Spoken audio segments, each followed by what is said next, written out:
Welcome back to the deep dive. We're here to unpack complex ideas and, well, give you the insights that really matter. Today, we're getting into a fascinating book, Superhuman Social Skills by Tynan. And I think this hits home for a lot of us, right? That feeling, maybe sometimes, of being a bit awkward socially. Or maybe just feeling rusty, especially after, the whole post-2019 shift where everything went remote for a bit. Did we forget how to talk to people face to face? It's a real thing. Okay, let's unpack this. Yeah, what's fascinating here is the timing. 2022. Yeah. It really landed when we were all grappling with this weird mix of like too much tech saturation Yeah. and this real hunger for genuine connection. Exactly. All that time communicating through screens. Right. And suddenly finding it hard to translate those, emoji skills into actual real life warmth and rapport. And Tynan, he's not your typical self-help guy. Calls himself a lifestyle engineer. A lifestyle engineer, what does that mean exactly? Well, he uses this sort of data-driven, quantified self approach, trying to optimize things.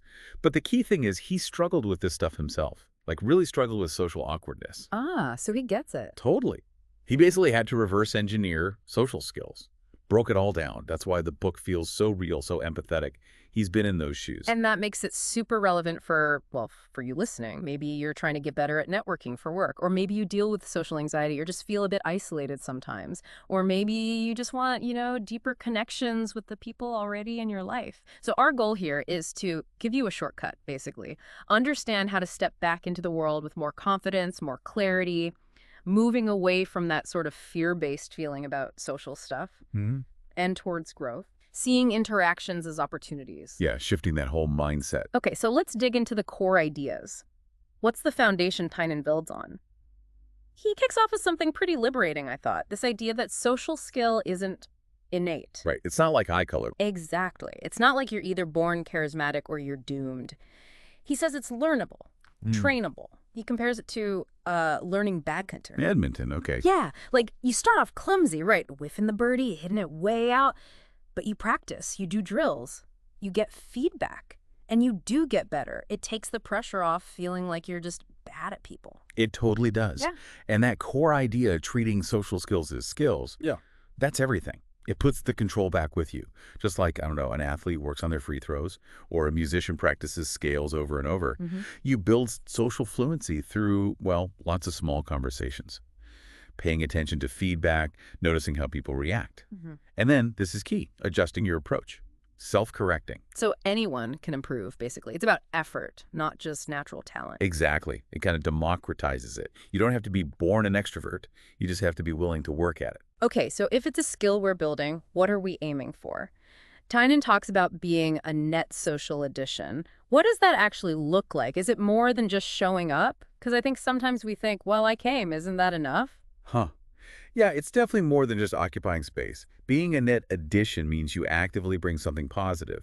It could be energy, maybe humor, could be support, or just some interesting insight. Okay, like what? Give me an example.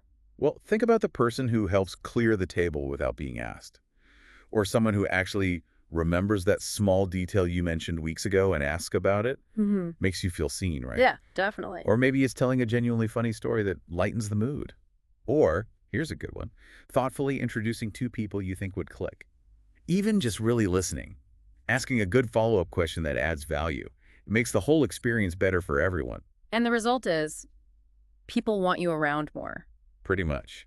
If you consistently make interactions better, people are naturally drawn to you. You become someone they want to include. Right, that makes sense. Now, Tynan gets pretty specific about how we communicate. He mentions these 4 channels. Content, meta, emotion, status. Sounds a little academic. Yep. How does knowing that help me in like a regular chat? That's a fair question. It sounds technical, but it's actually a super practical tool. Think of it like seeing below the surface. So the 4 channels are 1, content, that's just the words, what's literally being said, simple enough. Okay. 2, meta. This is the how, the tone, the context. Is it sarcastic, playful, Yeah. serious? It's all the stuff surrounding the words, the subtext. Got it. Like how you say fine. Exactly. Then 3, emotion. What's being felt and shown, often non-verbally. Facial expression, body language, maybe their voice shakes a little. The underlying feeling. And 4, status. This is about the social hierarchy, the dynamics. Are you talking to your boss versus with a friend? Is there a power difference? So Learning to tune into all four makes you way more perceptive. You can read the room better, adapt your style. You can actually connect on a deeper level because you're responding to the whole message, not just the words on top. Moving beyond just the surface chat. Precisely. Seeing the whole iceberg. And part of that is storytelling. He emphasizes that it's not just for, laughs or entertainment. It's a real tool. Oh, absolutely. He sees storytelling as strategic, actually, a way to share a bit of yourself and connect. He calls it a portable toolkit of stories you can pull out. A toolkit. I like that. Yeah. So when someone asks, what's new, Mm-hmm. or tell me about your vacation, instead of just, it was good, you have a story. And he gives a simple structure. Set up, build up, pay off. Okay, break that down. Set up, hooks them in, sets the scene. Build up adds the details, maybe some tension or humor. Pay off delivers the punchline, the point, the feeling. It stops you from just rambling on and on. We've all been stuck listening to one of those. Haven't we just? This structure makes your stories stick. They're engaging, memorable. It actually forges a connection. Okay, so those are some big foundational ideas. Understanding it's a skill, aiming to add value, reading the whole communication picture, using stories. But knowing is one thing, doing is another. How does Tynan help us actually apply this stuff? Make it practical. Right, the bridging the gap part. He starts with the absolute foundation, self-confidence. And he has this cool technique called paradoxical frame shifting. Paradoxical, okay. Yeah, so picture this. You're heading into a networking thing, Yeah. stomachs and knots, right? Feeling anxious. Yep, know the feeling. Instead of fighting the anxiety, Tynan says, relabel it. Tell yourself, this isn't nerves, this is excitement. That physical feeling, heart racing, senses sharp, your body's just getting ready. You tell it, okay, body, thanks, this is excitement fuel. Huh. So you trick your brain. Sort of. Yeah. You reinterpret the signals. It changes your internal story from I'm scared to I'm ready. And that genuinely shifts how you feel and act. It changes the neurochemistry. That's clever, but what about, faking it? Does just standing differently actually help if you're still freaking out inside? That's a really good point about authenticity. The frame shifting isn't about denying the feeling. It's about changing your relationship to it. And yeah, he pairs it with the physical stuff. Alpha posture and a grounded voice. Alpha posture, standing tall. Yeah, shoulders back, chin up, taking up a bit of space.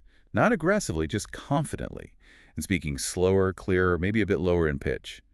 The interesting thing is, these externals feedback internally. Yeah. Your body tells your brain, hey, we're cool, we're confident. Ah, the feedback loop. Exactly. It's not about pretending to be someone else.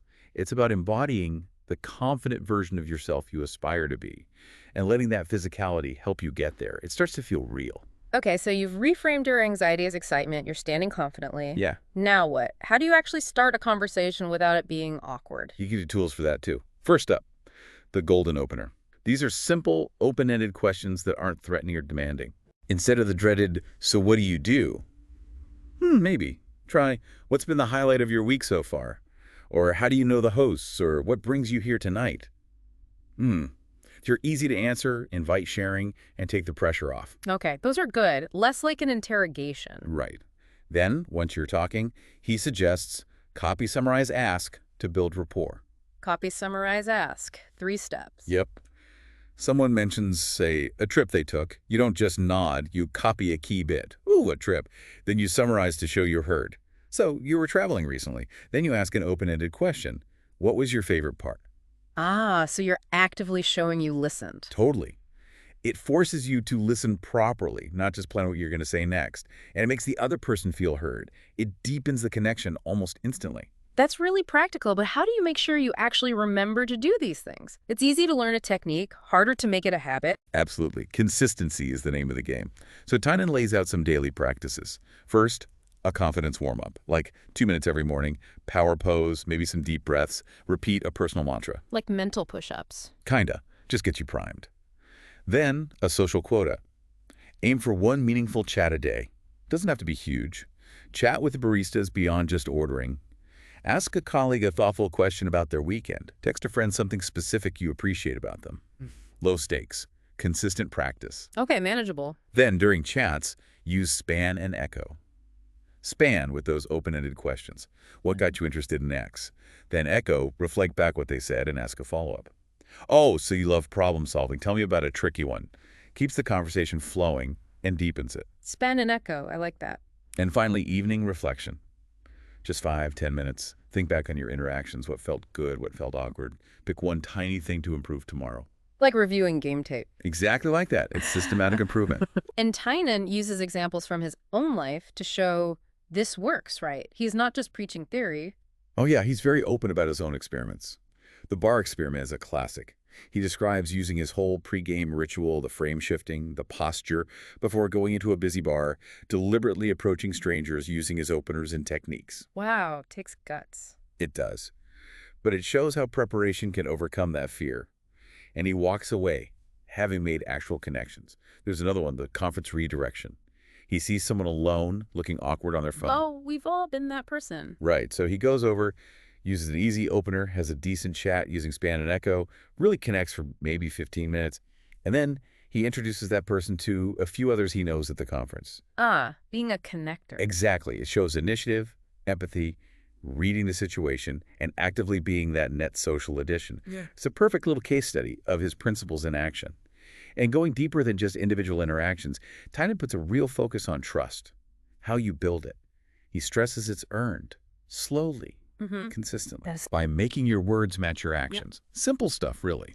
Being honest, even when it's slightly embarrassing, like admitting you messed up, not making excuses, showing up on time, returning things you borrow promptly, following through on small promises. The little things add up. They really do. Yeah. It builds this reputation for reliability, for integrity.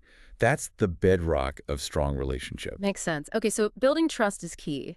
But what about who you build it with? Tynan talks about being intentional with your social circle, doesn't he? He does. If we connect this to the bigger picture, Yeah. it's about curation. Friend selection. He argues for depth over breadth. Focus your energy on fewer, truly meaningful relationships. It's quality over quantity. Precisely.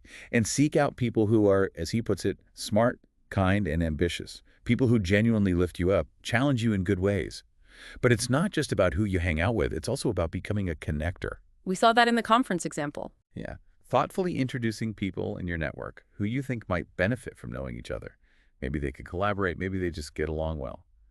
When you do that successfully, it benefits them, obviously, but it also boosts your own social standing. You become seen as a valuable, central person in the community. It builds trust and attracts more good people to you. So what does this all mean? Tynan lays out this very practical, almost engineered approach. It sounds super effective, but are there downsides? Like, can you take it too far? Where's the line between confidence and just being arrogant? Or do you risk losing spontaneity if you're constantly thinking about techniques? Those are really important nuances to consider. And yeah, the book does make you think about them. Take confidence versus arrogance. Tynan pushes being a net addition, right? But if you interpret that as always needing to be the star, always performing. Or it could come off badly. Exactly. You could feel inauthentic, even pushy. Yeah. The balance is crucial. Confidence stems from competence and genuine self-worth. Arrogance often from insecurity.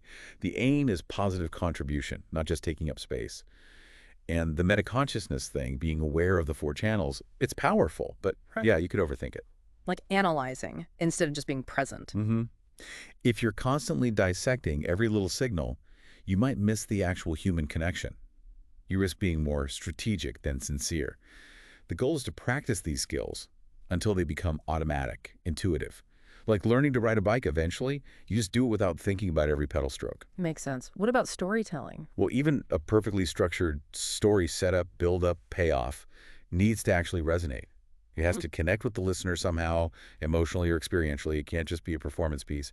And the depth versus breadth thing with friendships. Focusing on deep bonds is great advice, generally. But you don't want to become so focused on your core group that you close yourself off entirely to new people, to serendipity. There's value in openness, too, avoiding becoming too cliquey. So yeah, these aren't criticisms that invalidate the book. Not at all. They just show it's complex.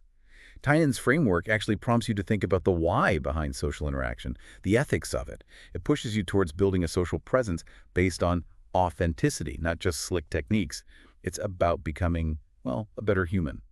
Here's where it gets really interesting. Tying it all together, Tynan's core message feels incredibly empowering. Social skill isn't some magic you have or don't. It's a craft. You can learn it. You can practice it. You can take that feeling of uncertainty, that awkwardness, and actively transform it into confidence through deliberate effort. It puts you back in the driver's seat of your social life. Absolutely. And that underlying principle, leave people better than you found them.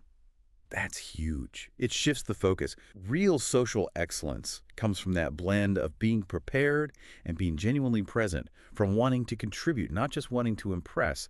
It's moving from what can I get to what can I give. That changes everything, creates this upward spiral of positive connection. So the final thought for you listening is, what kind of social presence do you actually want to build? How can you take maybe just one idea from this, the frame shifting, the golden opener, the evening reflection, and start weaving it into your life? Not just for success, but for richer, more meaningful connections. What's one step, however small? And I definitely encourage you to check out Superhuman Social Skills itself. Reading about it is one thing, but like Tynan shows, true fluency comes from that consistent reflective practice, like learning an instrument. It's an invitation, really, to engage with your social world more purposefully, more effectively, and maybe more joyfully, too.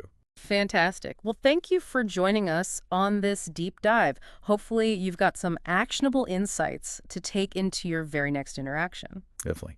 Remember, every single conversation, every little gesture, it's an opportunity, a chance to connect, to add value, and maybe just brighten someone's day a little.